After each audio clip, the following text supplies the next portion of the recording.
बहुत भाई सारे हमारे यहाँ तो ऐसा होता है कि लेकर आए, अच्छा हम ख्याल रखेंगे। दुनिया में हमने अपने आप को मनवा लिया कि हम डिप्लोमेसी में भी अच्छे हैं। कैचेस जब ड्रॉप होते हैं उसकी एक ही वजह होती है, आप अलर्ट नहीं होते हैं फील्ड में। हर बजट पे आप इनकी चैनल्स पे लड़ाई देखेंगे, वो कहेंगे कि जी आप असेंबलर हैं, आप मैन्युफैक्चरर नहीं हैं। वो जो कहते हैं ना कि बस खामोश हो जाओ, नहीं बोलो, प्रोबेबली वो उनके अपने अंदर समथिंग इज गोइंग ऑन।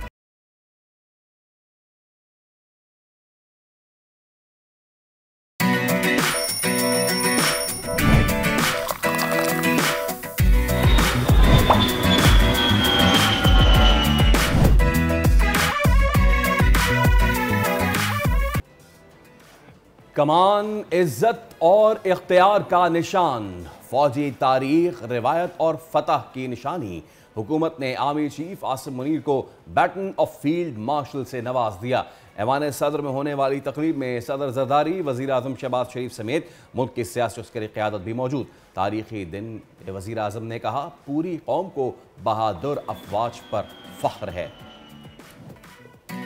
भारतीय हिमायत याफ्ता दहशतगर्द प्रॉक्सीज के लिए तमाम वसाइल बरूए कार लाए जाएंगे। फील्ड मार्शल सैयद आसिम मुनीर की ज़ेर सदारत अहम कोर कमांडर्स कॉन्फ्रेंस में अहम फैसले। ऑपरेशन बुनियान मरसूस और खुशदार हमले के शोहदा के लिए फातिहा खानी। फील्ड मार्शल आसिम मुनीर ने वाज़ेह पैगाम दिया कि बैरूनी जाहरियत दहशतगर्दी के खिलाफ आवाम के एतमाद उम्मीदों पर पूरा उतरने के लिए पुरअज़्म है।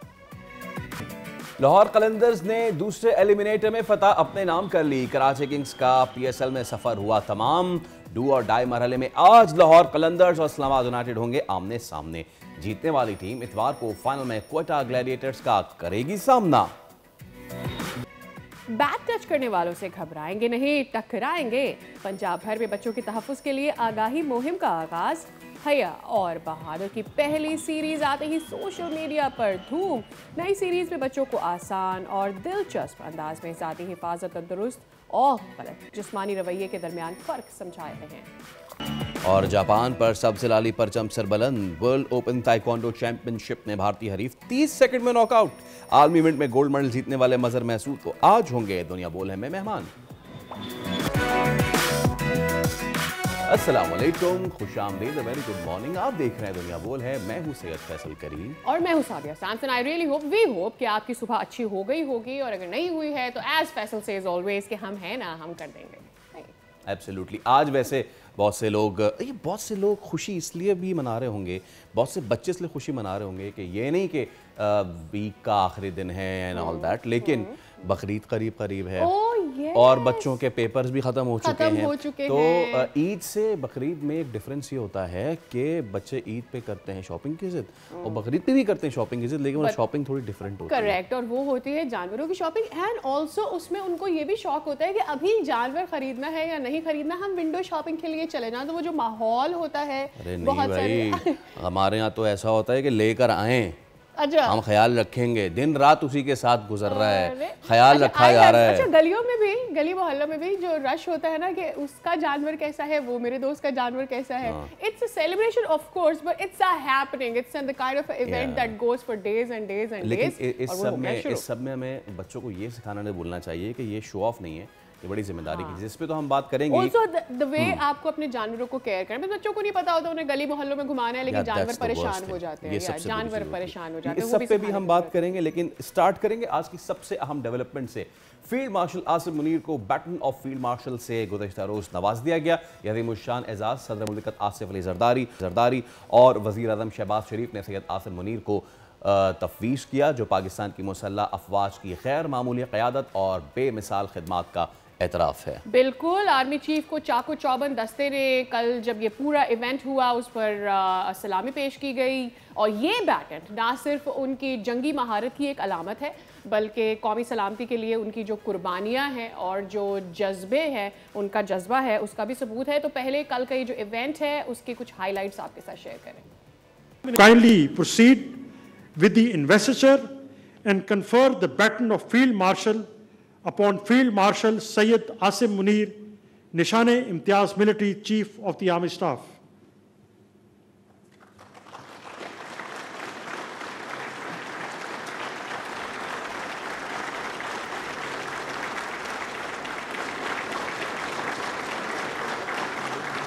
वो कहते हैं ना कि with great power comes great responsibility, और ऐसे ही हमने कल देखा फील्ड मार्शल बनते ही जनरल सैयद आसिम मुनीर की ज़ेर सदारत 270वीं कोर कमांडर्स कॉन्फ्रेंस हुई, और इसमें जो सबसे ज़्यादा बात हुई वो हुई खुशदार में होने वाली बुज़दिलाना भारतीय दहशतगर्दी की, जिसमें शहीद हुए मासूम बच्चे।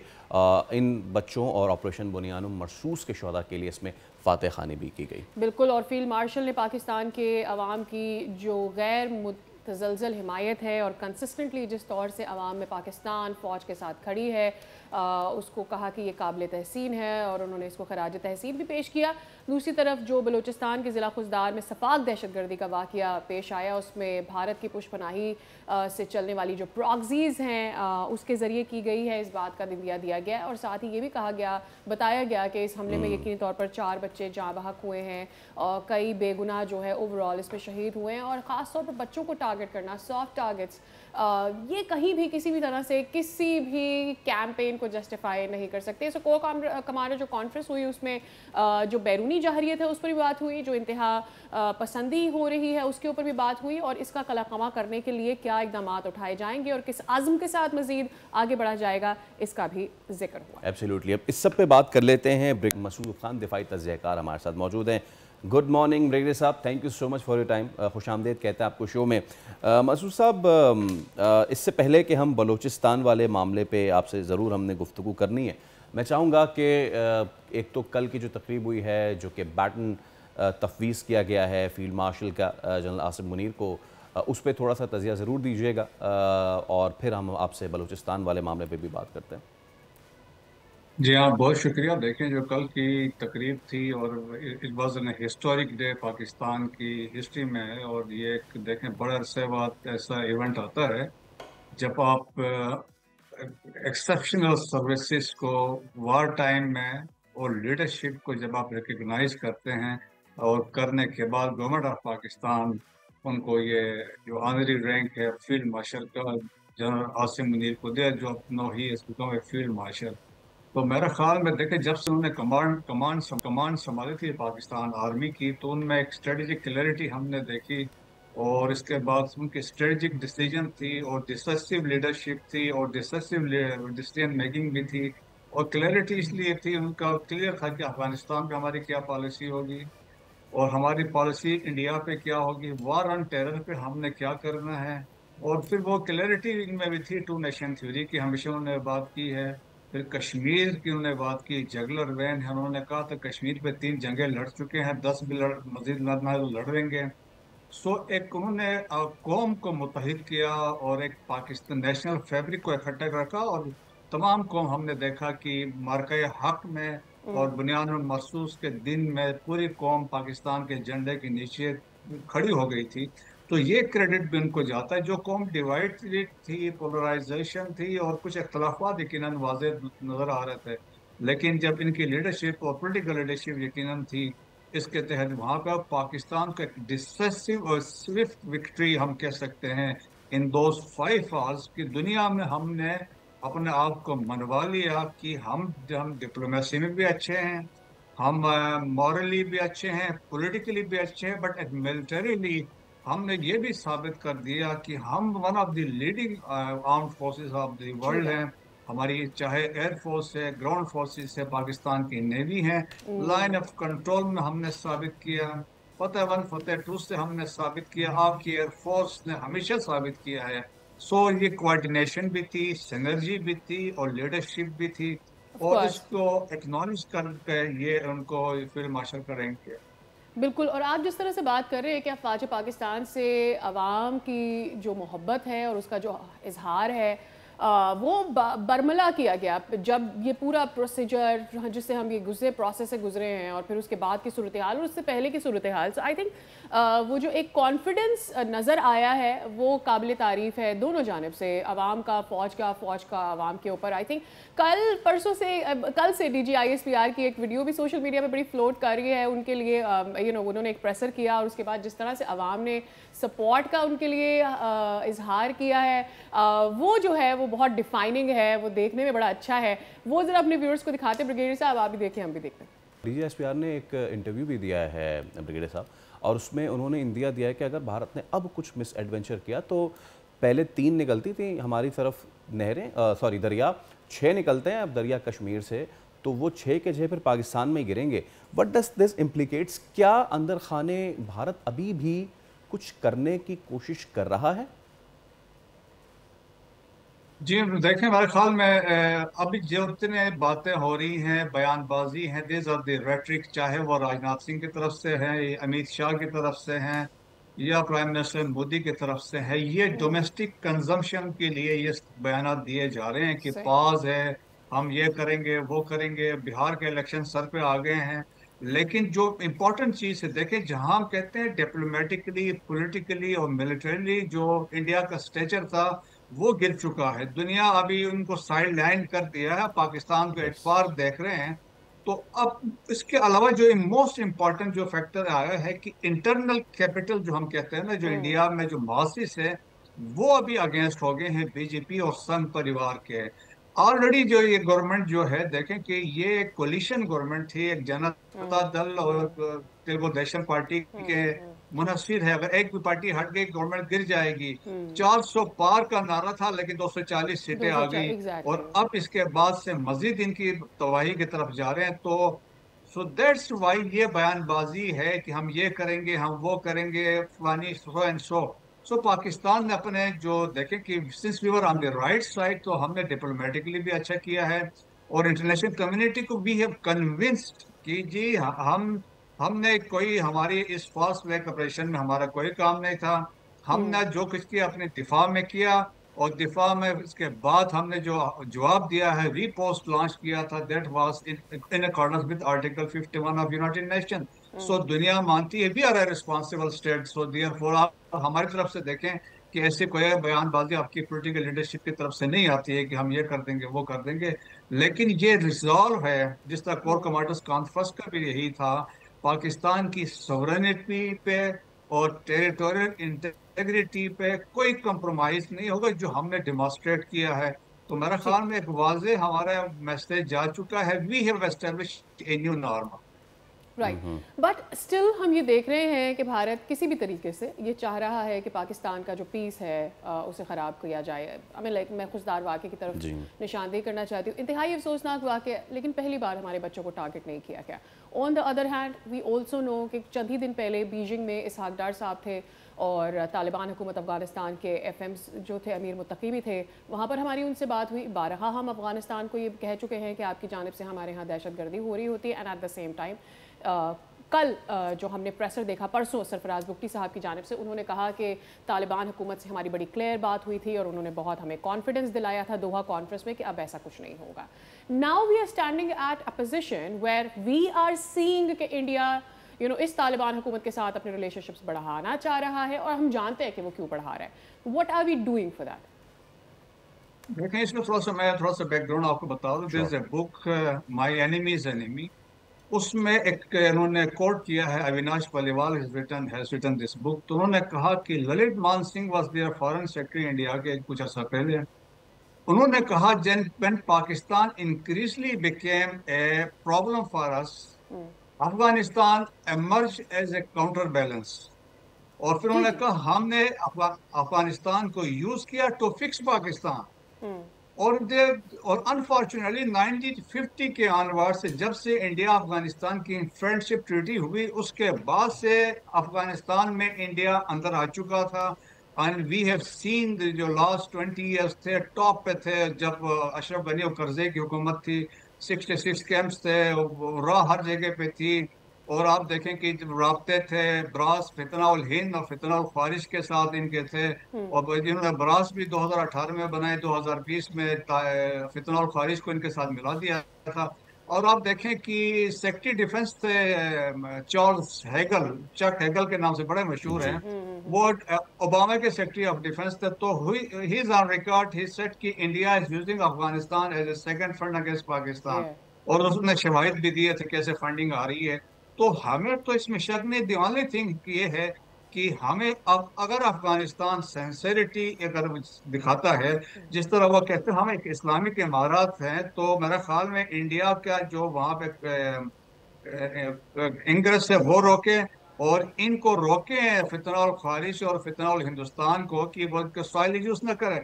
लेकिन अब रिसेंटली हमने देखा है कि बहुत पॉजिटिव डेवलपमेंट्स हुई है कि जिस तरह अफगानिस्तान में हमारे फॉरेन मिनिस्टर विजिट करके आए थे, फिर उसके बाद देखें हमारे special NY along with Chinese NY they were in Kabul, right. कुछ दिन पहले वहां पे इनकी बातचीत हुई मुत्तकी साहब से।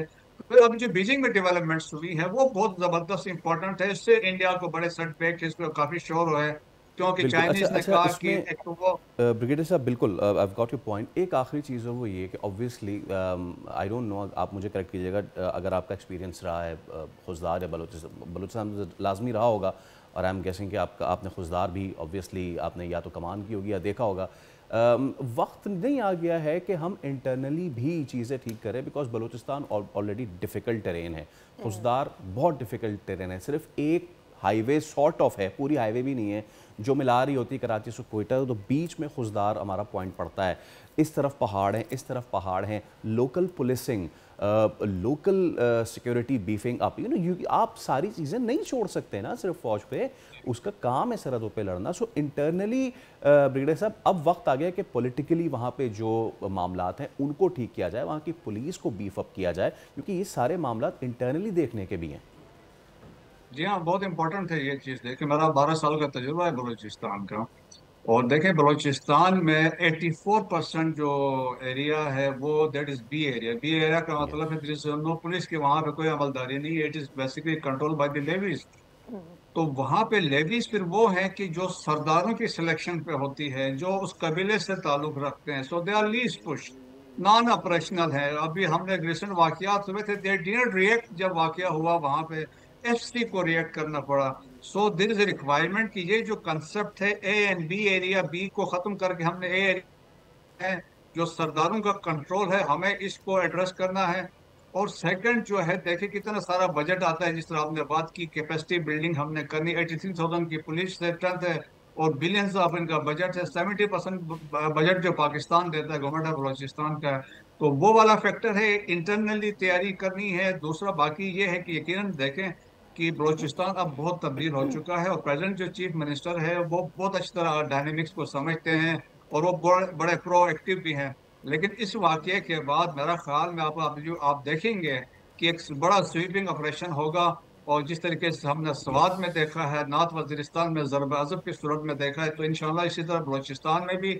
और डीजी ने फील्ड मार्शल आसिम मुनीर ने वैसे बड़ा पहले कह चुका था कि जी बलोचिस्तान हमारे माथे का झूमर है, और जो चंद सौ ये लोग अगर समझते हैं कि हमें ये डरा के या धमका के बलोचिस्तान में कुछ कर सकते हैं, अगर 13 लाख की इंडियन फौज ने कुछ ना कर सकी तो ये क्या कर सकते हैं। सो मैसेज वाजे है, और ये चंद सौ लोग हैं जो यकीनन बलूचिस्तान के अंदर भी है और अफगानिस्तान से भी ऑपरेट कर रहे हैं, कुछ ईरान से भी ऑपरेट कर रहे हैं। तो पाकिस्तान के यकीनन इसमें मजीद तेजी आएगी अंडर अज़म इस्तेहकाम। जब जाफर एक्सप्रेस वाला वाक़या हुआ, सो वी फेल्ट कि एमिनेशन वाइज देखा जाए, असलहे के लिहाज से देखा जाए, तो वहाँ जो लेवीज थे उनके पास उतना जदीद असला नहीं था, बट वी ऑल्सो नो कि कितना बड़ा बजट वहाँ पर जाता है। क्या बीच में हुआ, और उसके बाद हमने एक ऑपरेशन इनिशिएट किया था फॉर बलूचिस्तान के, वहाँ पर इसको जल्द जल्द कर्ब कर लिया जाएगा। Where are we standing with that? Also हम देखते हैं जब BLA या BLF के धरने वरने होते हैं, इसमें पॉलिटिकल लीडरशिप जो वहाँ के लोकल पॉलिटिकल लीडरशिप है, चंद उनमें से लीडरान उसका भी हिस्सा होते हैं। नाउ दैट जब इस तरह के दहशतगर्द आपके बच्चों पर हमला करते हैं, what message does go back to them कि आप जिन लोगों का साथ दे रहे थे वो आपके अपने बच्चों पर हमले कर रहे हैं? जी हाँ, बिल्कुल ये बड़ी इंपॉर्टेंट बात है। और देखें कि बलूचिस्तान इज 45% ऑफ पाकिस्तान, तो जिस तरह हम कह सकते हैं कि इट इज़ वेरी डिफिकल्ट कि हर चीज़ को आप मॉनिटर कर सकें। सेकंड ये है, इनिशिएटिव हमेशा दहशतगर्द के पास होता है या अटैकर के पास होता है।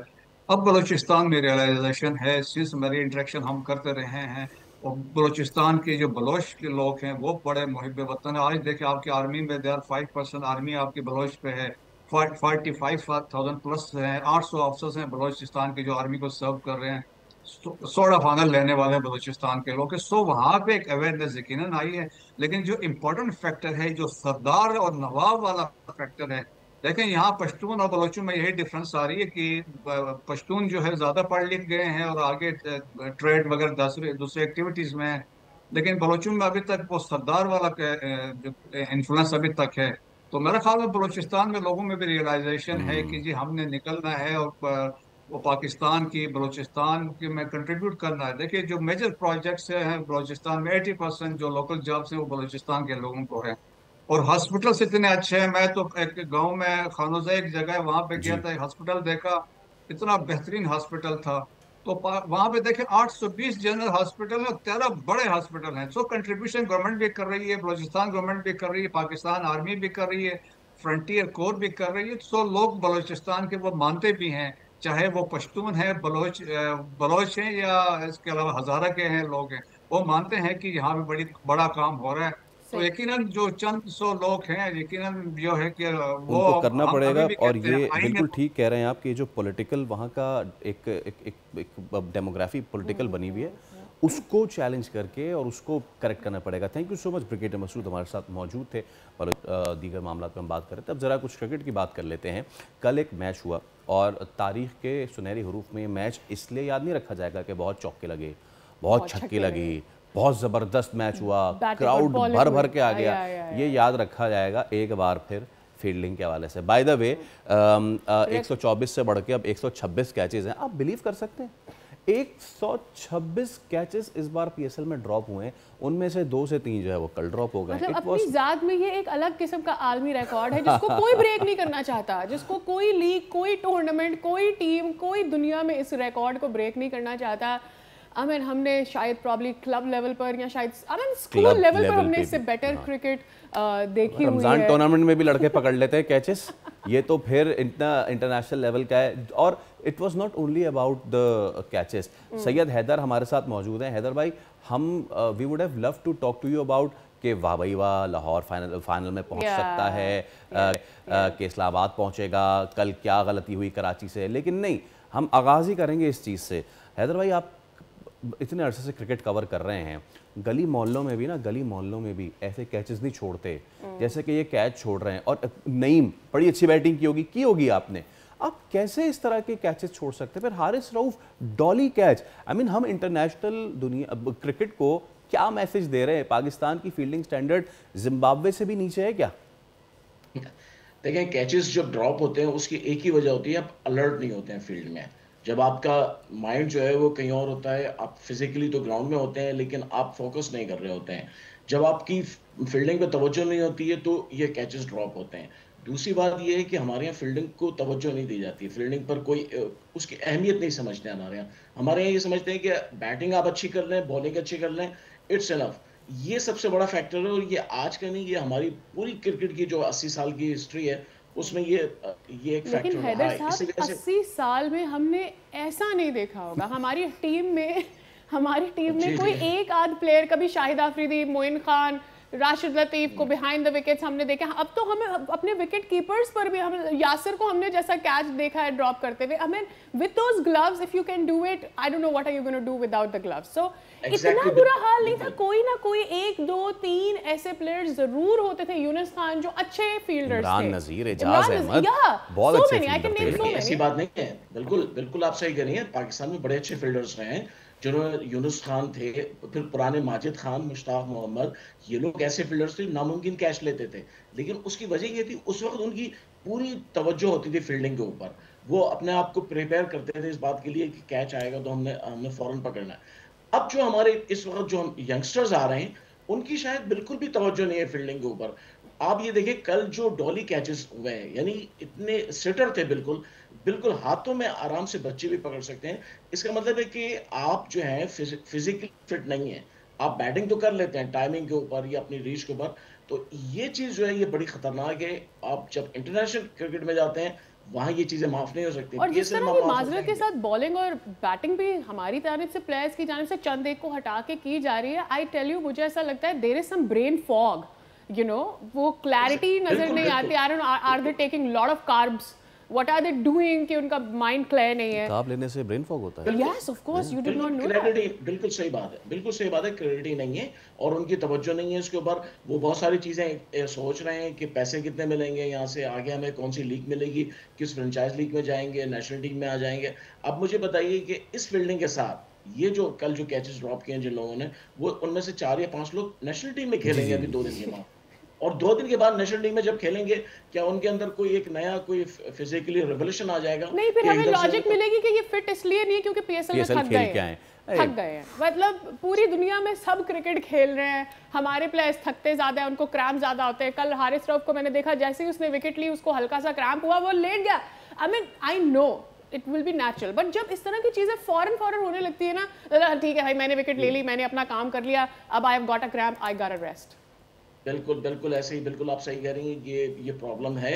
और हारिस रऊफ का तो जेन्युइन प्रॉब्लम है, वो तो 4 ओवर से ज्यादा बॉलिंग नहीं करते हैं, वो भी 4 ओवर किस तरह का जेन्युइन प्रॉब्लम है कि 4 ओवर से ज्यादा एक बॉलर गेंदें नहीं करा सकता? ये इस प्रॉब्लम का नाम है भरम प्रॉब्लम। जी भाई बताएं। बिल्कुल सही कह रहे हैं आप, बिल्कुल अपने जो है डिग्निटी शो करने के लिए कि हम जो है बहुत बड़ी चीज़ है, तो वो 4 ओवर जो है, फिर हमारी क्रिकेट जो है वैसे भी आप देखें कि वो अब T20 रह गई है, यानी हमारे जो वनडे होने थे 3 वनडे उनको खत्म करके सिर्फ T20 कर दिया, फिर आगे भी T20, यानी अब T20 के ऊपर डिपेंड करेंगे। तो आपको बता रहा हूँ कि ये चीजें और फिर हम T20 में भी अच्छा नहीं कर रहे, that is one of the things. अच्छा, जाते जाते इस्लामाबाद वर्सेस लाहौर मैच है, pick your team and what is your short analysis. आप देखें लाहौर आ गई विनिंग ट्रैक पे, इस्लामाबाद भी विनिंग, वो हार के एक मैच हार कर आ रही है, जबकि लाहौर जो एक मैच जीत कर जा रही है। और लाहौर की सबसे बड़ी बात ये है कि कल जो लाहौर के अब्दुल्ला शफीक जो है ना वो फॉर्म में आ गए। अब इसका मतलब है उनके पास बैटिंग प्लस हो गई है। पहले फखर जमान की वजह से, अब अब्दुल्ला शफीक भी अपनी फॉर्म में आ गए। फिर उसके बाद कल उन्होंने जिस तरह मैच जीता है कराची से, लगता नहीं था कि वो कर पाएंगे, लेकिन कराची को बिल्कुल आउट क्लास किया। तो ये बड़ा इंटरेस्टिंग मैच होगा इस्लामाबाद और लाहौर का। अब कोई नहीं कह सकता कि इस्लामाबाद की टीम जो है ज्यादा अच्छी है, मुझे ऐसा लगता है दोनों 50 या 100। ओके, कांटे का मुकाबला है, कांटे का। थैंक यू सो मच साहब, हमारे साथ मौजूद थे। और आज तो ये एक मैच जरा हम भी कर लेते हैं सादिया, मैं क्या मैं पाकिस्तान टीम में जा सकता हूँ, हाँ या ना? बिल्कुल, हर लिहाज से। तो मुझे कैच कराएं, मैं देखता हूँ कैच कराएं। और ये नहीं किया, नहीं जा सकते, हमें ब्रेक लेना पड़ेगा। मीनवाइल मैंने कैच छोड़ा है इसलिए मैं जा सकता हूँ, आप भी ब्रेक पे चले जाएं, ब्रेक ही है।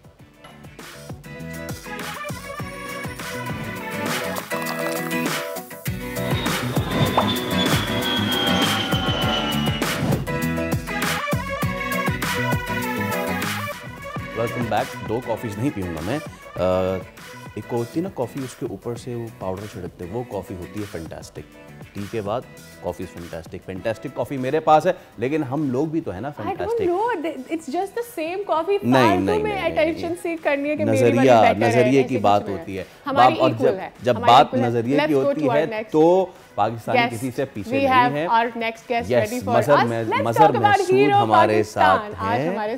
हाँ, मजहर महसूद हमारे साथ है। क्या मजहर महसूद है? मजहर महसूद ने एक बार फिर फैंटास्टिक काम किया है। जापान में वर्ल्ड ओपन ताइक्वांडो चैंपियनशिप में भारतीय हरीफ को यूं नॉकआउट किया है। यूं मजहर हमारे साथ मौजूद है, 30 सेकंड के अंदर नॉकआउट किया है। इससे ज्यादा क्या चाह रही हैं? एग्जैक्टली 30 सेकंड के अंदर। It takes me so much of time to kind of blow and have my first sip of coffee.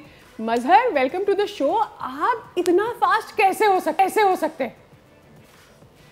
अस्सलाम वालेकुम जी, शुक्रिया। बस आपको पता है, जिस तरह भारतीय हरीफ जब सामने हो तो जज्बात और होते हैं, तो अल्हम्दुलिल्लाह ये कि बस नॉकआउट हो गए थे। मेहनत काफ़ी की थी तो उसका फल मिल गया था। ज़बरदस्त। मज़हर, टॉक मी थ्रू, पहले तो बताइए कि ये जो बाउट हुई आपकी कैसी रही?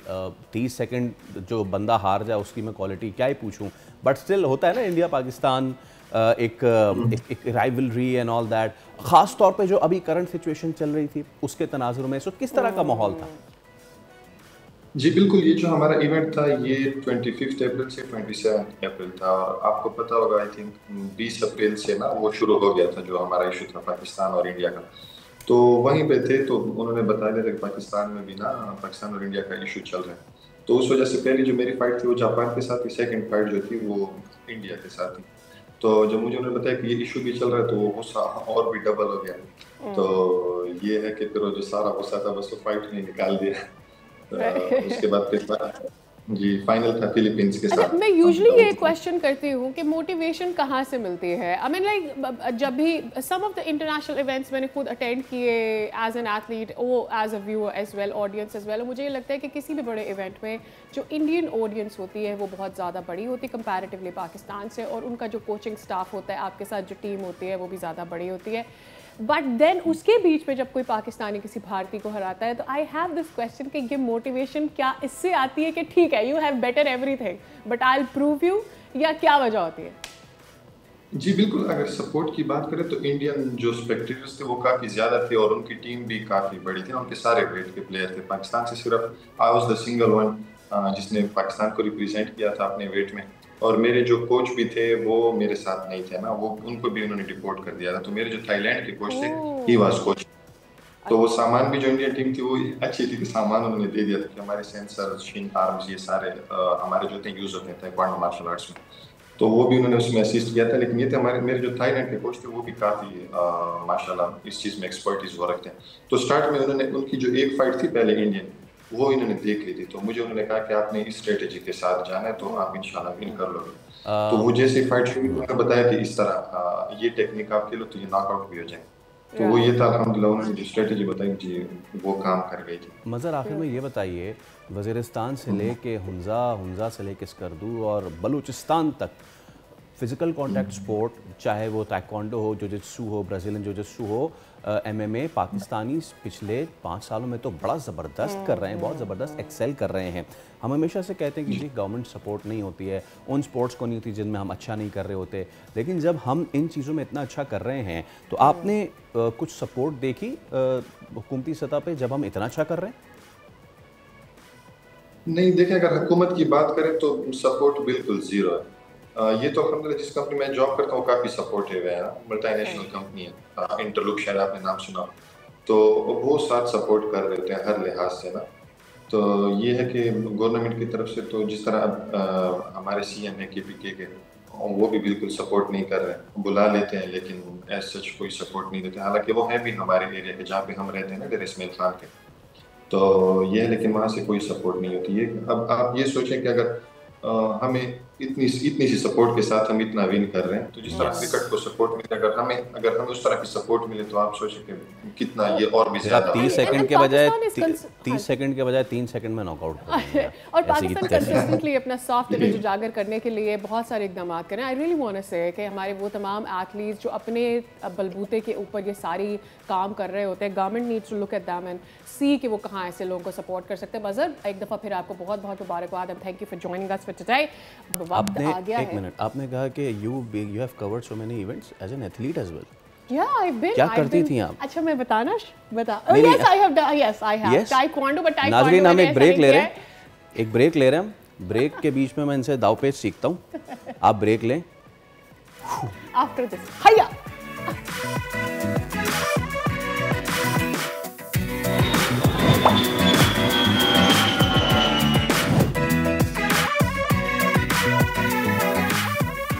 Welcome back. बजट की आमद है और ऐसे में गाड़ियों पे टैक्सेस के हवाले से कुछ मस्बत चीज़ें आ रही हैं, लेकिन कुछ ऐसी चीज़ें आ रही हैं जिन पे बात करना भी ज़रूरी है। तो क्या जो पुरानी गाड़ियों की दरामद पर टैक्स में रिलीफ है वो वाकई रिलीफ है या इसके पीछे मामला कुछ और हैं? हमारे साथ और एक्सपर्ट सुनील मंच साहब मौजूद हैं, उनसे बात करते हैं। अस्सलाम वालेकुम सुनील भाई, thank you so much. By the way, मैं इस वक्त पाक व्हील्स पे वो आर्टिकल पढ़ रहा था और बड़ा इन्फॉर्मेटिव है। सो हमें बताइए सुनील भाई कि क्या होने जा रहा है। वैसे आम बादी नज़र में तो ये नज़र आ रहा है कि जी जो बाहर से हम गाड़ियाँ मंगाएंगे उस पर टैक्स कम हो जाएगा तो अच्छा हो जाएगा। सो क्या होने जा रहा है? जी वालेकुम सलाम। अच्छा सर, वो जो बेसिकली न्यूज़ है, ये हर साल जब बजट आने वाला होता है ना तो ऐसी न्यूज़ मिलती है। मैं पिछले 10, 15, 20 साल से देख रहा हूँ कि हर साल वो गाड़ी सस्ती होगी, लेकिन आप भी इधर और मैं भी इधर कभी हुई नहीं। सो अभी भी कंफ्यूजन ऐसी है। और बेसिकली जो इनको IMF ये कह रहा है कि जी पूरी दुनिया में फ्री ट्रेड अपनी लोकल इंडस्ट्री दी है, तो आप इम्पोर्टेड जो गाड़ी है उसके ऊपर बेसिकली जब आप इम्पोर्ट करते हैं तो उस पर कस्टम ड्यूटी लगती है, फिर एडिशनल कस्टम ड्यूटी लगती है और फिर रेगुलेटरी ड्यूटी लगती है। तो उन्होंने कहा जी आप रेगुलेटरी ड्यूटी RD जिसको बोलते हैं उसको कम करें। और ये आज से 3 महीने पहले एक सेशन IMF की तरफ से, तो आपने देखा था चैनल्स पे चला कि जी गाड़ियां 20-30 लाख सस्ती हो जाएंगी। कुछ नहीं हुआ ना, ऐसा कुछ हुआ। बस गवर्नमेंट ने RD को कम करेंगे बट ओवर 5 ईयर्स। और उसके अंदर भी अभी कह रहे हैं कि commercial import of use car जो है वो 3 से 5 साल करेंगे। बट क्लियर ये नहीं है, वो ये कह रहे हैं कि जी उसकी वैल्यूएशन आप 30% ऊपर कर देंगे। वैल्यूएशन कान आप इधर से पकड़ने के ऊपर आपने 100% लेनी थी, वर्सेस 4 रुपए के ऊपर आप 50% लेंगे, तो बात तो रिजल्ट एक ही आएगा। सो वो वैल्यूएशन से खेलें या ना खेलें, मेरे ख्याल से एंड रिजल्ट ये होगा कि कंज्यूमर के लिए कोई ऐसा खास न्यूज नहीं है। और असल न्यूज जिसको बेसिकली शुगर कोट किया जा रहा है वो ये है कि आईएमएफ के कहने के ऊपर, अगेन आईएमएफ जो है वो आपकी और मेरी बेहतरी के लिए नहीं बैठा हुआ, उन्होंने अपने अहदाफ पूरे करने, उन्होंने आपको कर्जा दी है and they have to make sure कि उनको पैसे वापस मिले। सो उन्होंने ये कहा है कि जी जो है ना पेट्रोल का जो लीटर है आप उस पर 100 रुपये लेवी देंगे। तो असली न्यूज ये है जो कि छुपी हुई है उस मीठी गोली के अंदर, की गाड़ी सस्ती हो जाएगी। राइट। अच्छा Sunil, I really want to understand in last 5 to 8 years लोगों की कैपेसिटी गाड़ी खरीदने की बहुत कम हुई। वी बीन नोइंग कि कार प्राइसेस ऊपर से ऊपर चली जाती जा रही है। आई वांट टू अंडरस्टैंड कि हमारे यहाँ जो कार इंडस्ट्री है, यानी जो कर रहे हैं बिजनेस, ये उनको कितना नुकसान हुआ है in these 5-8 years because of this. देखिए, जो भी ऑटो इंडस्ट्री वाले लोग हैं उन्होंने तो काम करना है। हमें देखना पड़ेगा कि ऑटो इंडस्ट्री बनाई गई, गवर्नमेंट ऑफ पाकिस्तान ने एक ऑटो पॉलिसी ली है 2016 में, जिसके तहत 13 कंपनी उन्होंने आके यहाँ प्लांट लगाया और यहाँ पे प्लांट लगा के प्रोडक्शन शुरू की और कम्पीट करना शुरू किए। जब वो आए थे उस टाइम पे आपके कंज्यूमर को क्या मिल रहा था, आज क्या मिल रहा है। और वो मजे की बात ये है कि मैं और आप एज अ कंज्यूमर जो है, जब भी हम किसी ऑटो कंपनी का बात करते हैं हम कहते हैं जी हमें उठ के खा के बड़ी महंगी गाड़ी दे रहे हैं। अब मजे की बात ये है कि वो जो गाड़ी है उसके अंदर 50% ज्यादा टैक्सेस हैं। सो अगर टोयोटा अगर आपको एक फॉर्च्यूनर देता है 2 करोड़ 30 लाख रुपए का, तो उसमें 1 करोड़ 40 लाख रुपए तो टैक्सेस हैं, 90 लाख रुपए कंपनी को जाता है। तो उसमें तो मेरा से अगर हम देखा जाए तो गवर्नमेंट एंड ऑटो कंपनी नुकसान अगर उनको होगा तो गवर्नमेंट को भी होगा। और अगर गवर्नमेंट का मकसद लोगों के लिए गाड़ी सस्ती करना है तो इंपोर्ट ड्यूटी के बजाय अगर वो अपने यहाँ पे लोकल टैक्सेस कम कर दें तो गाड़ी सस्ती हो जाएगी। एग्जैक्टली क्योंकि एक चीज़ ये भी है कि जो पार्ट्स हैं अगर तो वो $100 का फ़र्ज़ कीजिए बनता है, तो ये ड्यूटी और ये सब लगा के वो $200 तक का बन जाता है। ये एक रफ एस्टिमेट है ना। So it's not only about the car prices Sunil भाई, इट्स अबाउट द पार्ट्स। बंदे हमारी सोच ना वहाँ हो जाती है जी गाड़ी खरीद ली, अरे भाई खरीदी है उसकी मेंटेनेंस है, हमारी सड़कें हैं, महीने का सारा मामला है। सो ऑल इन ऑल यानी कि सुनील भाई बात यही है कि इससे में कोई आम आदमी को कोई रिलीफ नहीं मिलने वाला। मेरा नहीं ख्याल, बिकॉज हर साल मैं आपको बता रहा हूँ देयर आर 2 ग्रुप्स, एक है न्यू कार मैन्युफैक्चरर, एक है ओल्ड कार को जो इंपोर्ट करने वाले हैं। हर बजट पे आप इनकी चैनल्स पे लड़ाई देखेंगे। वो कहेंगे कि जी आप असेंबलर हैं, आप मैन्युफैक्चरर नहीं है। वो कहेंगे कि जी आप जंक यार्ड इंपोर्ट करते हैं, आप कोई लगी हुई गाड़ियां मंगाते हैं। और ये हर साल जंग चल रही होती है जस्ट टू जो है ना प्रेशराइज करने के लिए पॉलिसी मेकिंग को। एट द एंड कंज्यूमर को जो है फायदा हमने देखना है। मैं और आप कंज्यूमर की बात करें तो मुझे नहीं लगता कि कंज्यूमर को ऐसा कोई फायदा है। और अगर हम इस बात पे आ जाते हैं कि गवर्नमेंट जो है इंपोर्टेड गाड़ी खोल के सस्ती कर लेती है, आवाम के लिए रेल हो जाती है, जो खबरें हर तरफ चल रही हैं, तो फिर ये लोकल इंडस्ट्री बंद हो जाएगी जिसको आपने इतने जो है दे के सब्ज बाग दिखा के फॉरेन डायरेक्ट इन्वेस्टमेंट कराई थी। मैं कहता हूँ जी वो बंद हो गई। फिर पाकिस्तान में अगर आपने साल में 2 लाख गाड़ियां कंज्यूम करनी है और बाहर से आप गाड़ी इंपोर्ट करते हैं जो कि एक गाड़ी एटलीस्ट 10 से 15 हज़ार डॉलर की है, तो आपको $4 बिलियन का रेवेन्यू चाहिए सिर्फ वो गाड़ियां इंपोर्ट करने के लिए। तो आपके डॉलर पे कहाँ प्रेशर जाएगा? There are many ifs and but I don't think कि इस तरह होगा कि इंपोर्ट की पॉलिसी खोले वो कहीं ना कहीं जो है ना उसका मेरा ख्याल है टर्न अराउंड निकाल लेंगे कि वो वैल्यूएशन ऊपर कर दें, ड्यूटी कम कर दें, एंड रिजल्ट कंज्यूमर के लिए खास अच्छी नहीं होगी। Sunil, this is going to be, hopefully this is going to be our last IMF program that we have entered into. Now I really want to understand कि क्या इसके बाद क्या होता है। कभी आपने सोचा है कि शायद इसके बाद कोई खुशी की अच्छी खबर या कोई उम्मीद आज जागेगी where car prices are going to go down? देखिए अगेन कार प्राइसेस में सबसे बड़ा जो फैक्टर है, बेशक इंपोर्टेड गाड़ी हो बेशक लोकल गाड़ी हो, इंपोर्टेड गाड़ी पे the duty incidence is somewhere around 432%, 432% से 440% ऑन द वैल्यू का वो टैक्स लेके गाड़ी को मंगाया जाता है। लोकल गाड़ी आप जो भी खरीदते हैं उसकी इनवॉइस में अराउंड 50 to 52% टैक्सेस होते हैं। सो गाड़ी अगर सस्ती करना ही फॉर्मूला है और यही मकसद है तो ये ब्लेम गेम बजाय हम इसके कहें कि जी लोग महंगी बना रहे हैं, 50% गवर्नमेंट का टैक्स है, गवर्नमेंट कम कर दे। लोग महंगी मंगा रहे हैं, 440% कस्टम की ड्यूटी है वो आप कम। तो यहाँ पे सीधा चीज नजर आती है कि बेशक इंपोर्टेड गाड़ी हो बेशक लोकल गाड़ी हो, अगर आपको आवाम के लिए गाड़ी सस्ती करनी है तो just have to reduce taxes. All right, ठीक है, thank you so much Sunil भाई। सुनील मंज हमारे साथ मौजूद थे। तो है कि इधर दिस वे और दैट वे खासतौर पे 0 मीटर तो ख़रीदना एक आम पाकिस्तानी के लिए ना एक और वो सबसे ख्वाब, ज़्यादा भयानक ख्वाब अफसोस बन चुका है। फैसल ये होता है जब आप कोई भी चीज़ उसकी ओरिजिनल प्राइस पे नहीं ले रहे, आपको पता है कि इसकी 2 रुपए की प्राइस है, आप 10 रुपए दे रहे हैं, तो आप खुशी से वो चीज़ नहीं ले रहे। लेकिन वो मज़े waste है की बात पता है क्या है? बड़ा पैसा है पाकिस्तानियों के पास, बहुत नई नई गाड़ियाँ ले रहे हैं, कहाँ है वो बहुत। पाकिस्तानी? आप सड़कों पे चले जाएं कराची में, आपको कोई नज़र आ जाए बंदा अपनी साइकिल पे या उस शश भी पे, होता है। I think it's like I want to buy this thing वाला भी सीन होता है, पूरी जमा पूंजी लगा दो उसके ऊपर। वेल हम बात करेंगे। पप्पू की बेटी ने ले ली तो हम क्यों ना लें गाड़ी। इसी के साथ लेते हैं एक ब्रेक। गाड़ी तो नहीं ले पा रहे हम, ब्रेक ले लेते हैं। ब्रेक।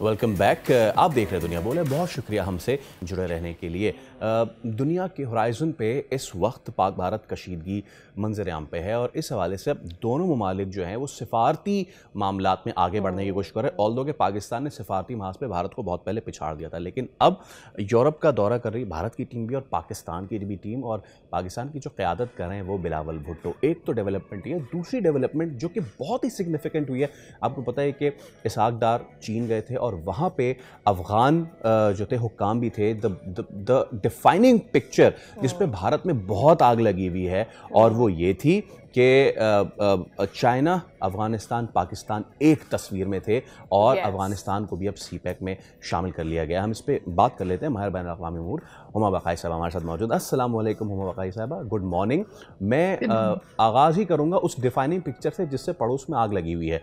इस तमाम तर मामले के बीच में हम सोच नहीं रहे थे कि ये चीज़ के लिए जाइए, लेकिन if the world is chess, China is the chess master. उन्होंने एक ये जो रुख आगे बढ़ाया है बड़ा ज़बरदस्त है।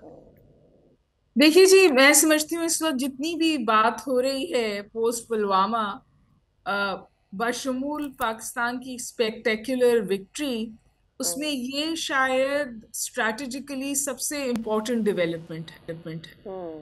और वो इसलिए है कि भारत ने तवातुर के साथ ये कोशिश की जंग के दौरान भी अफगानिस्तान पे मिसाइल दाग के कि अफगानिस्तान ये समझे कि ये पाकिस्तान से दागे गए हैं और पाकिस्तान के लिए वो ट्विन फ्रंट वॉर शुरू कर दे, यानी वेस्टर्न बॉर्डर से भी पाकिस्तान के लिए मसला खड़ा हो जाए।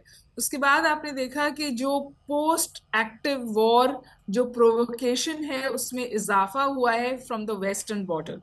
तो वहां से आपने पिछले दिनों खुजदार का भी वाकया हुआ और हमारे पास इंटेलिजेंस अलर्ट था कि इंडिया ऐसी कोई कोशिश कर रहा है।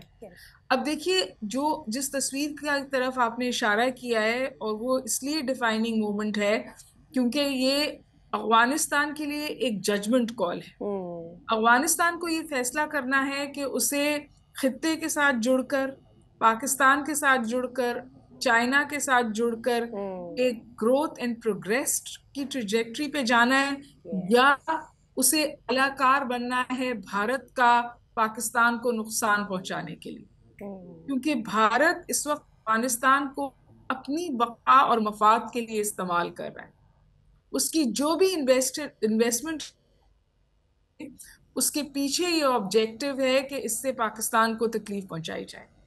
बशमूल ऑन द काबुल रिवर जो उन्होंने हाइड्रो पावर प्रोजेक्ट्स के लिए फंडिंग्स की हैं, उसके लिए वो ऑन रिकॉर्ड हैं ये बात कहते हुए कि जी इससे हम पाकिस्तान का पानी रोक सकते हैं और दीगर इस तरह के मसाइल पाकिस्तान के लिए क्रिएट कर सकते हैं। तो मैं तो ये बात तवातुर से कह रही हूँ कि मेरे ख्याल है ये सबसे अहम और बड़ी डेवलपमेंट है post Pulwama, post Pakistan victory.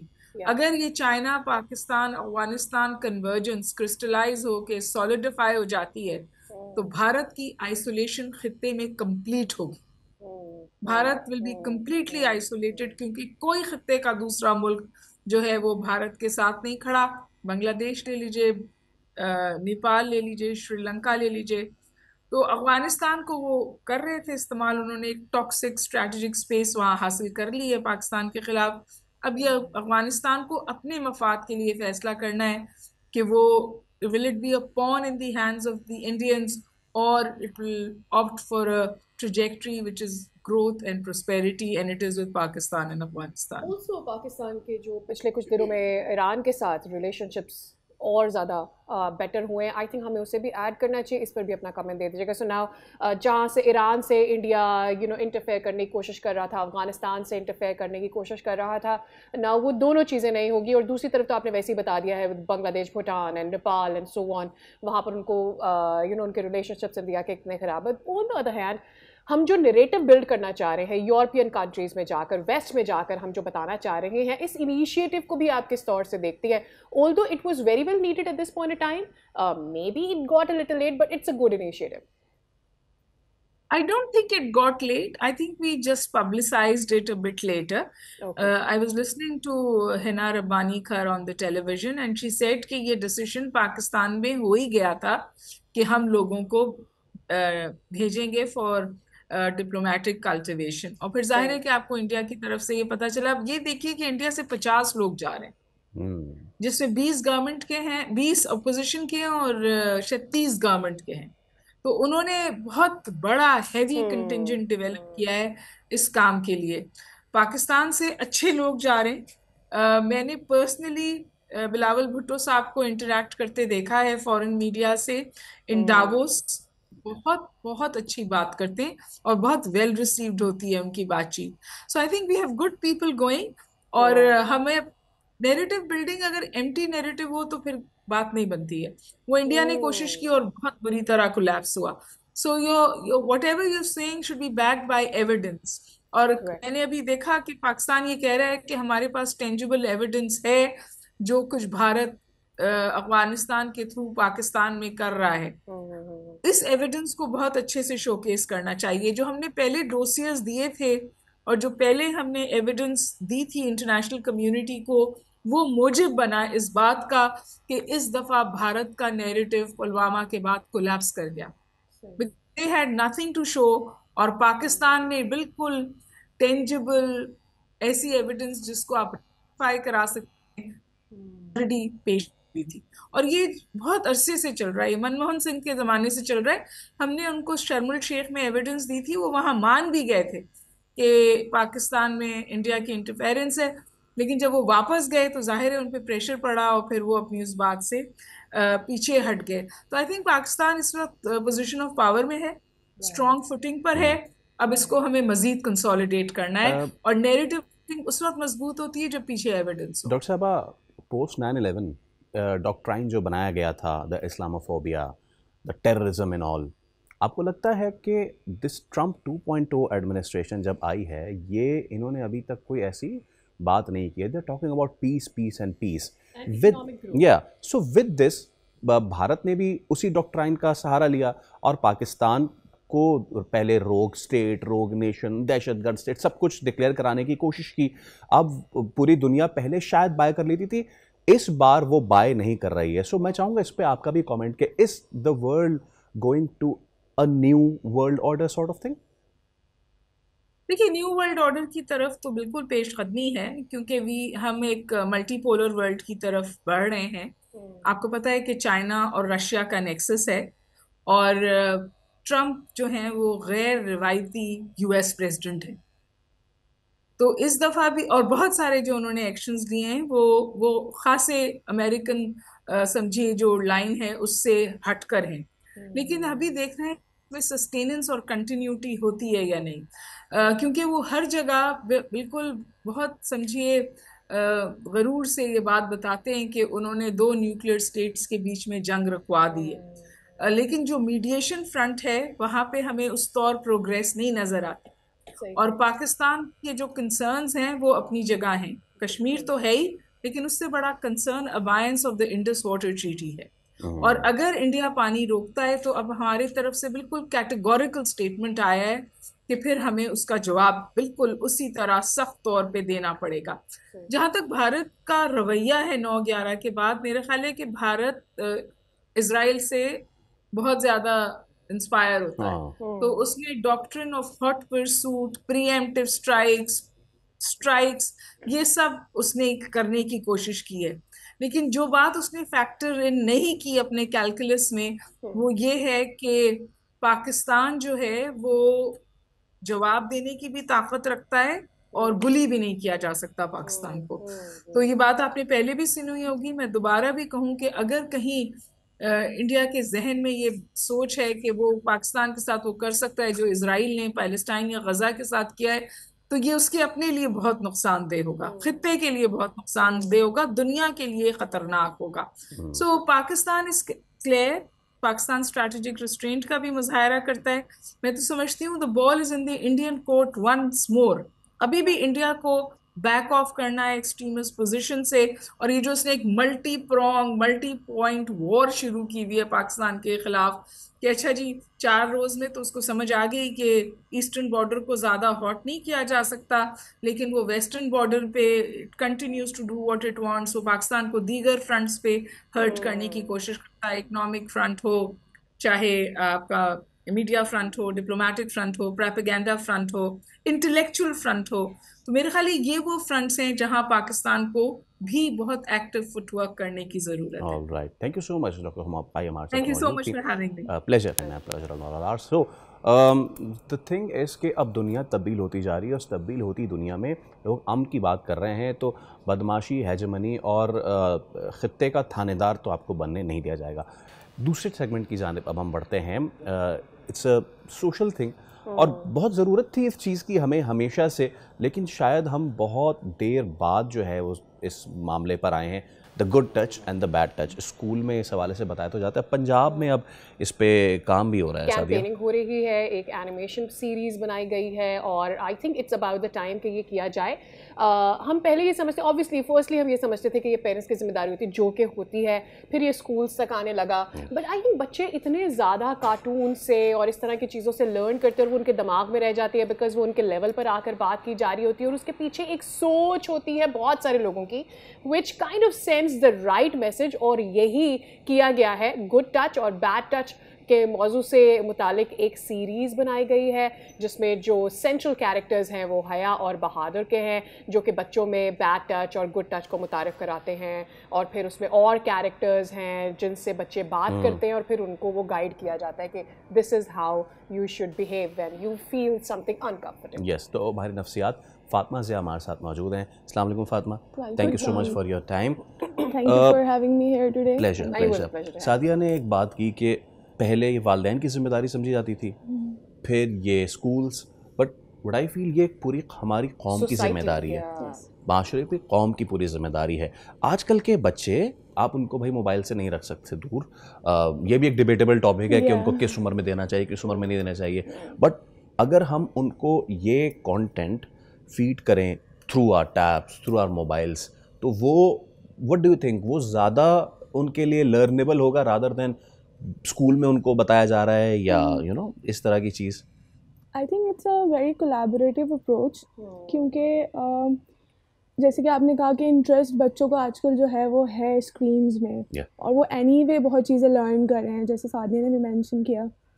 तो I think this is a very good initiative कि अगर हम स्क्रीन के थ्रू ही ये लेसन इनकॉर्पोरेट करें, so that probably it's going to be a fun learning base thing, कि वो वॉच भी करें, उनका स्क्रीन टाइम अगर है तो वो उसमें कोई ऐसी चीज़ देखें दैट इज़ बेसिकली नॉलेजेबल, कि वो कुछ सीख रहे हैं। एंड ऑफ कोर्स कि अगर लास्ट ईयर भी देखें तो जिस तरह के केसेस रिपोर्ट हुए हैं through out the Pakistan, so this is a high time कि हमारी जो चाइल्ड प्रोटेक्शन डिपार्टमेंट है वो इस पे वर्क करे। And I really think that this is a very great initiative, क्योंकि बच्चों को हम यही एक पावरफुल टूल दे सकते हैं, that is knowledge. Right. I think मुझे ऐसा लगता है कि कॉन्फिडेंस देने की बहुत ज़रूरत होती है। I being a girl growing up in this society, मुझे ऐसा लगता है कि हमारे इंस्टिंक्ट्स हमें बता देते हैं कि this was not right, I was not touched appropriately, but हमें वो confidence नहीं होता to tell our parents or our elders कि you know ये गलत हुआ था, और सामने वाले को, क्योंकि हमें इतनी बताई जाती है कि किसी बड़े की इज्जत करो या so on, हम डर जाते हैं कि कहीं ये बदतमीजी तो नहीं हो जाएगी। तो आई think it's more of the thing कि आप बच्चों में कॉन्फिडेंस शायद बिल्ड करें कि आई एब्सोल्युटली एग्री, क्योंकि कॉन्फिडेंस तब आएगा जब हम घरों में और स्कूल्स में एक ओपन कम्युनिकेशन वाला इन्वायरमेंट रखेंगे। कि for example if a child tries to communicate, he has that open space and ground कि उसे ये फ्रीडम है कि वो अपनी बात कह रहा है, और उसके पास एक स्पेस है जिसमें लोग उसकी बात सुन रहे हैं, लाइक पेरेंट्स, टीचर्स, हम लोग, लाइक एवरीवन, रिश्तेदार, सब लोग, क्योंकि ओपन कम्युनिकेशन होगी, चाइल्ड सेफ फील करेगा तो ही कॉन्फिडेंस रेज होगा, जैसे कि आपने कहा। एंड देन हमें पता होगा कि अच्छा हमें इधर नो कहना है, इधर हमें लाउड होना है, इधर हमें स्टैंड लेना है, ये हमारी सेफ्टी है, क्योंकि body safety is also very important. जैसे एज यू मैंशन कि हम लड़कियों के में वो इंस्टिंक्ट होता है, लेकिन the way we are brought up, वो जो कॉन्फिडेंस है, आई थिंक वो ओपन कम्युनिकेशन के थ्रू। अब अगर बात कर ही रहे हैं तो चलिए अब इस ओपन जो कॉन्फिडेंस है वो वाली डिस्कशन है उसका तर्जुमा कर जाते हैं ना। हमारे माशरे में स्टिग्मा है, लड़की जा रही है अपनी माँ को बता रही है, या इवन बच्चा है वो अपनी माँ को बता रहा है, क्योंकि सबसे पहला जो वो समझता है कि उसका जो सिक्योर नेस्ट है मदर, तो माँ को बता रहे मेरे साथ ये हुआ।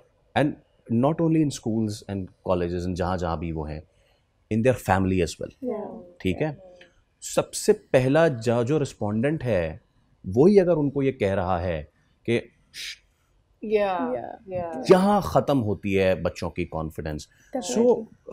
एक मेरे ख्याल से ना सिर्फ बच्चों के लिए तो हम कंटेंट बना ही रहे हैं, इस मामले में पेरेंट्स की भी उनको भी शार्पन करना बहुत ज़रूरी है कि भाई इस पे आप पे कोई दाग नहीं आएगा, कोई ब्लॉट नहीं आएगा। अगर आपने उसको एड्रेस नहीं किया तो आप एक ऐसी जनरेशन को परवान चढ़ा रहे होंगे जो low on self esteem, low on confidence, and वल्लाह आलम वो आगे जाके कोई क्रिमिनल भी बन सकता है, क्योंकि ऐसे चीज़ बहुत सारी होती हैं, right? So parents need to be addressed as well.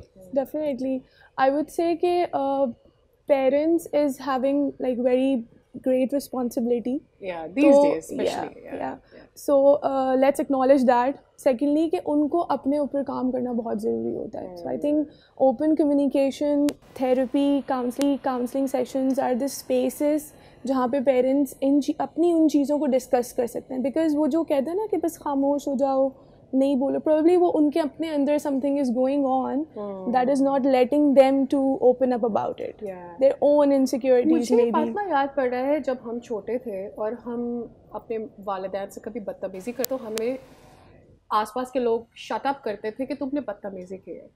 I being a mother of this generation, मुझे ऐसा लगता है जब मेरा बच्चा मुझसे बदतमीज़ी करता है, so I try to understand what's going, उस तरफ की वॉल की तरफ क्या गुजरा है, क्यों इसने मुझसे बदतमीज़ी की। So I try to talk it through.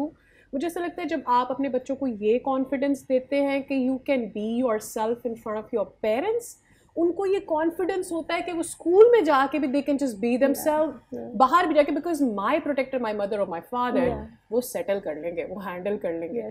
When we were growing up हमें ये नहीं पता था। आई थिंक वो जो फैसल वाली बात है, ये चीज़ें जो है ना पेरेंट्स को सिखाने की ज़रूरत है। वो भी क्या हम एनिमेशन करें, क्या करें, क्या कैंपेनिंग करें, व्हाट डू वी डू, उनको कैसे करें, क्योंकि बाहर ममालिक में गुड पेरेंटिंग पे तो लेक्चर्स होते हैं, हमारे यहाँ नहीं होते। आई थिंक ये जो इनिशिएटिव है फॉर चिल्ड्रन, इट्स ग्रेट। इसी तरह का कुछ और हम पेरेंट्स के लिए भी कर सकते हैं। Why not awareness programmes, why not some seminars that are basically telling how to deal with such issues, कि अगर बच्चा आपके पास आ रहा है कोई भी इशू लेके, इस तरह का, कोई दूसरी तरह का, how you going to deal with it. जैसे आपने कहा कि वो जो हम एक बोलते हैं ना कि बदतमीज़ी वाली बात है, वो how to deal with that, how to give your child that safe space कि वो अपनी बात कह सकता है, and you are seeing through the behaviour कि ये ऐसा कर रहा है तो क्यों कर रहा है। तो वो एक ऑटोनॉमी भी बिल्ड होती है, वो एक ओपन प्लेटफॉर्म होता है बच्चों के लिए कि भाई मैं अपने पेरेंट्स से कह सकता हूँ, मेरे अंदर ये कॉन्फिडेंस रेज हो रहा है, तो ऑफ कोर्स वो बाहर भी कह सकता है। ऑलराइट, ठीक है, thank you so much Fatima. Priya, उम्मीद करते हैं कि बच्चे नहीं, वालिदैन तक ये बातें पहुँची होंगी कि उनकी बहुत भारी जिम्मेदारी होती है। ये आइडिया आया कि आप जब इस तरह की एनिमेशन अपने बच्चों को दिखाते हैं, अगर आप वो खुद भी देख रहे हो साथ बैठ के अगर देखें, रादर देन के आप उनको ले, ये बेटा जाओ टैब और enjoy yourself, now watch whatever you want to watch। तो इन्होंने तो enjoy yourself कह दिया, मैंने जो कहा जाता वो कह दिया, छोड़ो मेरी जान ना छुड़ाएं, आपकी हमारी जान है ये बच्चे। अच्छा, बच्चों की बात हो रही है, एक वीडियो है, इतनी आइडियल वीडियो है ये, इतनी ज़बरदस्त है, मैं चाहूँगा इसको दिखाएं। हमारे अल्फाज कम पड़ जाएंगे इसको एक्सप्लेन करते हुए। ये देखें आप, ये सादिया, बहुत से लोग तुर्की और इस तरह के ममालिक जाते हैं, वहाँ पे कुत्तों को या स्ट्रे डॉग्स या कैट्स को आप हल्का सा हश भी नहीं कर सकते, क्योंकि वो भी स्टेट की और माशरे की जिम्मेदारी होते हैं। So if you give them love, अगर आप इन जानवरों को मोहब्बत दें, अगर आप इन जानवरों को प्यार दें, तो you can rule them. Of course, I remember one of the, मैं एक बच्ची को जानती हूँ जो ना अब चिप्स देती थी उस छोटे से डॉग को, एक दो, एंड देन मैंने देखा with the span of time वो बच्चा जो है, वो जो बच्चा था उसको डॉग जो है पूरा सिक्योर करके गली के एंड तक लेके जा रहा है, जब तक वो स्कूल वैन में बैठ रही है, फिर वो आते हुए उसका वेट भी करे। सो ये सेंस एनिमल में होती है, लेकिन जब ये प्यार बच्चों को घरों में मिलता है ना, तो उन्हें प्यार बांटना और करना आता है। This is what happens actually. चलिए इसके साथ एक ब्रेक ले रहे हैं, उस पर हाजिर होंगे मज़ीद स्टोरीज आपके साथ शेयर करने के लिए। Stay with us.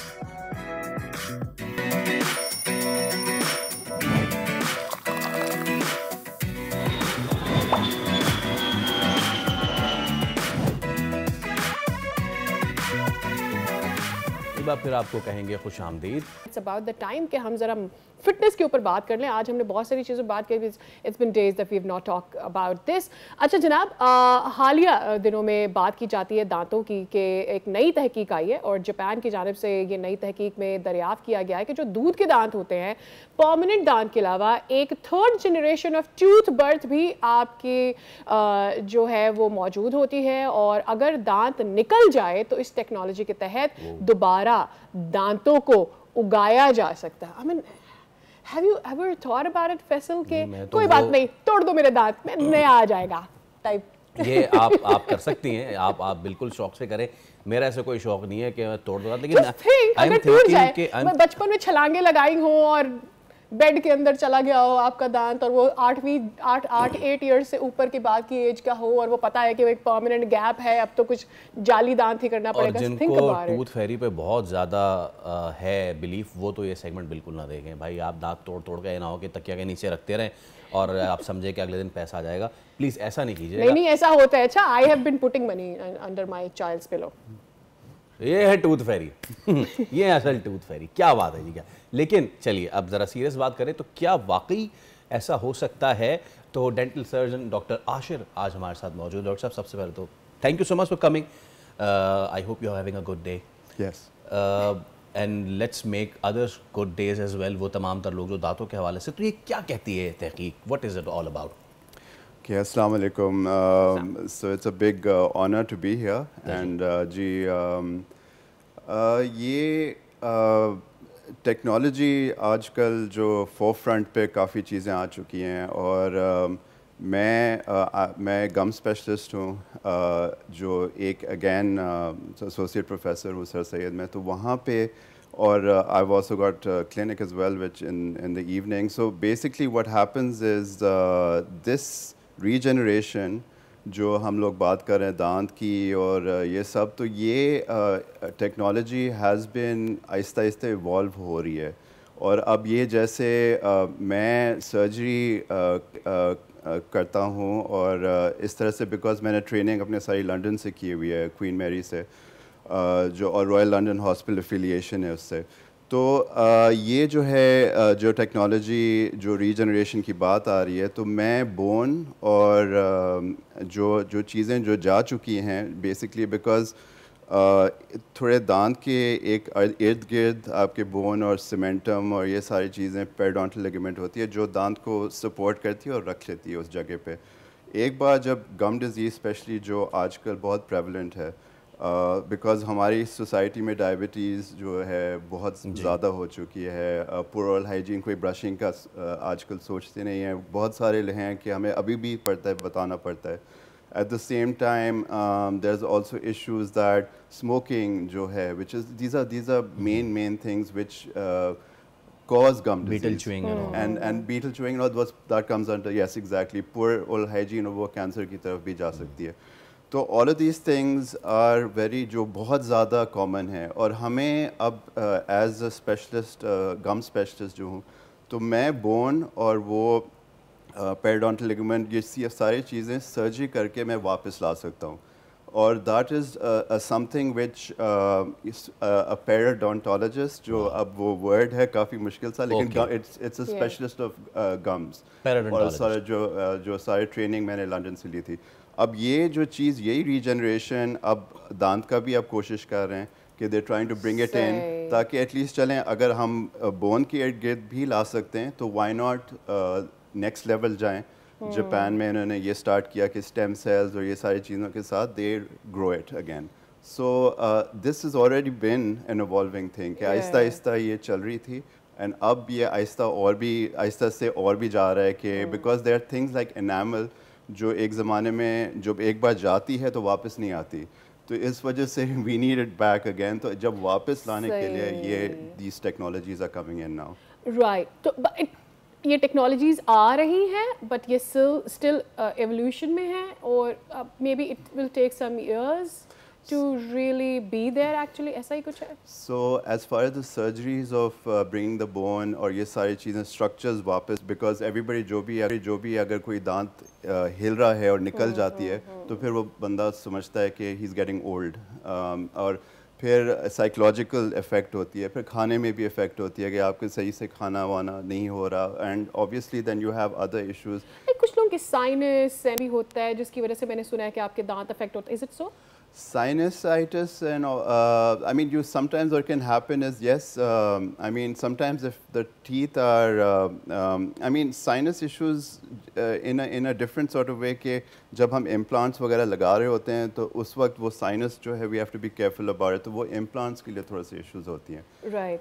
But as far as now as जहाँ हमारी ये regeneration की बात है, मैं कर रहा हूँ आजकल काफ़ी सालों से बोन और ये सारी चीज़ें कि वापस लाना है, लेकिन ये जो है ये अब प्रैक्टिकलिटी में आ रही है, और जापान में दे हैव सेड कि वो एनिमल टेस्टिंग पहले होती है, then they go towards humans. Animal testing हो चुकी है, and they even tried a little bit on humans as well, so yes we are coming to that. लेकिन मेरे ख्याल में फर्स्ट यही है कि take care of your original चीज, यू नो, जो आपके परमानेंट दांत आ जाते हैं, टेक केयर ऑफ देम। अच्छा, एक थॉट है, मैं अब चूँकि सोशल मीडिया पर हर तरह के लोग आते हैं, बात करते, मैंने कई ऐसे एक्सपर्ट्स को देखा है जो कि ये बोलते हैं कि जी टूथपेस्ट ये वाली इस्तेमाल ना करें, और टूथपेस्ट ट्वाइस अ डे करने से आपको कैंसर हो सकता है, 5 मिनट तक या 3 मिनट तक अगर कोई चीज़ आपकी ज़ुबान पर टच रहती है वो आपके ब्लड फ्लो में शामिल हो जाती है। तो ज़रा वो भी मुझे एक्सप्लेन करें कि भाई गम हेल्थ के लिए या डेंटल हेल्थ के लिए दांत साफ़ रखना ज़रूरी है, तो फिर किससे साफ़ करूँ मैं अपने दांत? Right, so this is very nice good question. तो ये है कि अगर एक सिंपल बात है कि ब्रश जो है हम अगर सॉफ्ट ब्रश यूज़ करें, एंड पेस्ट जो आप जब बोल रहे हैं, तो पेस्ट जो है एनी इंटरनेशनल जो आपके जो ब्रांड्स हैं, anything international, they basically they go through वो क्वालिटी कंट्रोल और ये सारी चीज़ें होती हैं, तो वो जो है अगर उनमें अगर आप जाएं, और फ्लोराइड होना चाहिए 1000 पार्ट्स पर मिलियन वो होती है, तो वो इंटरनेशनल जो होती हैं, और यहाँ पे भी सारे बन रहे हैं अब, ये नहीं है कि आपको कहीं बाहर जाके करना हो। Then at the same time, the other important thing is that when you have 30 to 40% of the areas जो है हम brushing जो use कर रहे हैं, लेकिन वो miss हो जाती है with the brush. Exactly. So you need to have things called flossing, and there's another thing जो यहाँ इतने ज़्यादा आसानी से available नहीं होते, interdental brushes. तो वो जो है अगर किसी को बहुत रॉकेट साइंस लग रहा है फ्लॉस, कभी कभार वो होता है कि पीएचडी करना है, ये बहुत मुश्किल चीज़ है, तो वो इंटरडेंटल ब्रशेस बहुत आसान है। यू नो, लंदन में हम लोग जब भी मैं पेशेंट्स के साथ होता था तो उनको बस 2 मिनट में समझा दिया, छोटे ब्रशेस होते हैं, आराम से वो जाते हैं और they clean out the area, so 30 to 40% will be. एक और चीज़ मुझे आजकल नया चीज़, हर everybody wants a beautiful smile, right, and जिसके दांत ज़रा सा भी टेढ़े, they go up for the procedure, and is it an okay thing like कि जहाँ पर नीड नहीं है वहाँ पर थोड़ा सा रुक जाया जाए? How often do we go for ये प्लाक हटाना है and then you know level कराने टीथ एंड ऑल दैट, ये मुझे ज़रा समझाएं कि इज़ इट सो इम्पोर्टेंट और कितना टाइम बाद कराना चाहिए? बिकॉज मैंने कई डेंटिस्ट को ये भी बोलते हुए सुना है कि भाई अगर ज़रूरत नहीं है तो ना करें छेड़खानी अपने दांतों के साथ, बिकॉज उनकी अलाइनमेंट या उनकी स्ट्रेंथ्स ख़राब होती। सो एज़ फार एज ये जो आपने बहुत अच्छा सवाल कहा है इसके कि हर 6 महीने बाद डेंटिस्ट के पास जाएं। दिस इज़ एक हमारे वो अमेरिकन डेंटल एसोसिएशन का गाइडलाइंस हैं कि आप ये करें, बिकॉज़ ये है कि प्रिवेंशन जो है वो सबसे इम्पोर्टेंट होती है। And prevention is better than cure. तो यही है कि अगर आप आएंगे 6 महीने, हर 6 महीने बाद, तो कभी खुदा न खास्ता अगर कोई छोटी सी बात है तो हम उसको रोक के बड़े होने से रोक सकते हैं। तो अगर फॉर एग्ज़ाम्पल अगर बहुत डिके हो रही है दांतों में, तो अगर एक टाइम आए कि अगर हम रूट कैनाल और वो क्राउन नहीं लगा सकते तो फिर वो इम्प्लांट की बात हो जाएगी, और फिर all of these cost keep going up.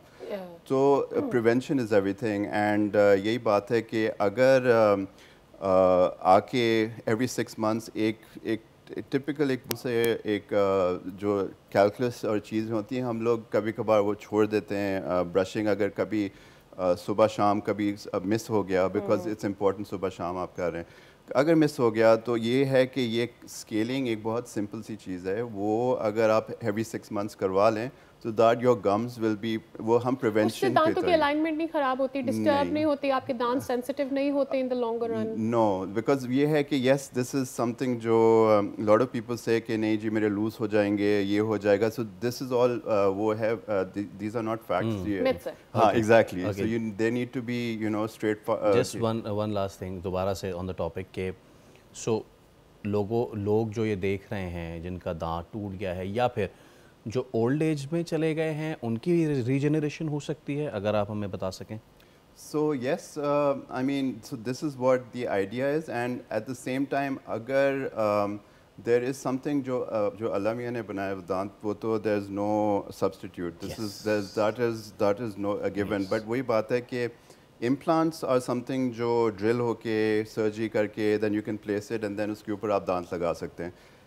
इसके ड्रॉबैक्स हैं थोड़े से, बट वही कि सर्जरी आप you go through surgery, you go through you know, फिर थोड़ा टाइम भी चाहिए कि वो हीलिंग और ये सब, और फिर उसके बाद एज फैक्टर आपका जबड़ा कितना उसको हैंडल कर सकता है उस इम्प्लांट को। Exactly, and also at the same time sometimes bone चली जाती है, so then you need to be in a timely fashion कि जल्दी से आप लगवा लें, वरना फिर बोन अगर नहीं हो तो फिर implant. So that is a good way of bringing it back. But again, now since this technology is here as well, this will also help out in that thing. and enhance और हो जाएगा कि, and yes, everybody wants a beautiful smile, everybody wants that Simon Cowell. ये सुन के बहुत सारे लोगों की जो है वो smile, so you can bring back all of that and you know enhance everything. Thank you so much, sir. Thank you so much. तो जनाब यारी, we have to go towards the end of our show, but before we do that आपको ये अच्छी खबर देते चलें कि जी पाकिस्तानी जो जेवलिन थ्रो स्टार है, ओलंपिक्स गोल्ड मेडलिस्ट, हम बात करें अरशद नदीम की, एशियन एथलेटिक्स चैंपियनशिप में शिरकत के लिए जनूबी कोरिया वो रवाना हो गए हैं। और ये इवेंट अरशद नदीम की पेरिस ओलंपिक्स के बाद पहली इंटरनेशनल इवेंट है जिसमें वो शिरकत करने जा रहे हैं। इसके बाद ना सिर्फ पाकिस्तानी शायकीन बल्कि आलमी खेलों के हलकों की नज़रें भी अब उन पर मरकूज़ हैं, बिकॉज द रिकॉर्ड्स उन्होंने जो सेट किए हैं उसके बाद he is a hero, not of Pakistan but otherwise internationally athletes में भी वो एक हीरो बनकर सामने आए हैं। अब लोग ये देख रहे हैं कि इस मुकाबले में वो किस तरह की परफॉर्मेंस देखते हैं, उनकी तैयारी कैसी है, उनकी फिटनेस कैसी है। आई रियली होप, बीच में उनके फिटनेस इशूज़ आ रहे थे, that is why he took a little rest as well, और वो चाह रहे थे कि किसी बड़े इवेंट पे वो जाएं और पाकिस्तान को रिप्रेजेंट कर सकें, क्योंकि अब उनके ऊपर एक भारी जिम्मेदारी भी है after those records that he made for Pakistan. So I think अब देखना ये है कि एशियन एथलेटिक्स चैंपियनशिप के लिए 27 से 31 तक ये एशियन एथलेटिक्स चैंपियनशिप है, और इसमें जो एम है, क्योंकि इस वक्त लेडीज एंड जेंटलमैन जो लॉन्गेस्ट थ्रो है दैट इज़ 98.43 सेंटीमीटर, जो चेक रिपब्लिक के यान ज़ेलेंस्की हैं उनका है, और अरशद जो है उन्होंने पेरिस में 92.97 मीटर्स का एफर्ट किया था। सो इस बार Arshad is for 100, so and we are praying for 100, so let's see Arshad Nadeem जो है वो 100 करते हैं या नहीं करते हैं। और बहुत सारे एथलीट्स का अरशद नदीम ने मोराल इतना बढ़ाया है कि अपने बलबूते पर इस लेवल पर जब आप जाते हैं और कुछ ह्यूज करते हैं तो फिर पाकिस्तान में उसको किस तरह की पजराई मिलती है। I think that is one thing कि वो सिर्फ जेवलिन वालों के लिए नहीं, अदरवाइज भी एक ह्यूज मोटिवेशन है बाकी और एथलीट्स के लिए। चलिए अब आपसे लेते हैं इजाज़त, अपना रखिए ख्याल, आपसे मुलाकात होगी पीर को। अल्लाह हाफ़िज़।